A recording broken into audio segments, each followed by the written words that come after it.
Sarap ng ulam, adobo. Adobong delata.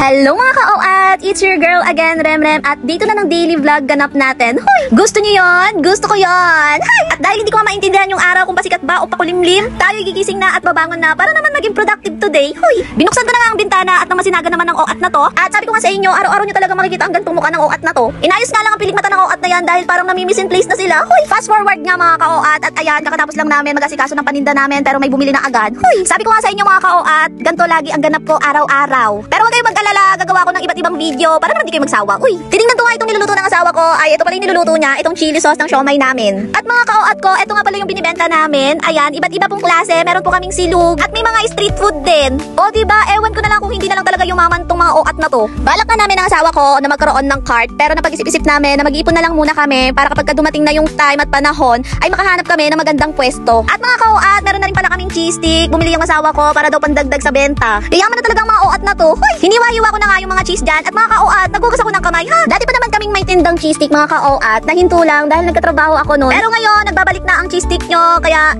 yung mga taga dito sa amin, sugod na. Hoy, at pagkatapos ko ang gumawa ng cheese stick at bumalik naman ako dito sa labas para magluto ng half-long dahil namalengke na yung asawa ko. Hoy, nung mga hapon na nga ay wala naman masyadong tao. Kaya ito ako nakikipagharutan muna sa pamangkin niya. At nagutom nga ang OAT nyo at ito kumakain muna ako ng cake. Ay, kaya tayo tumataba. Kain ng kain. Gabi na nga mga ka-OAT ko at ito, pasara na naman kami. Ang bilis talaga ng araw.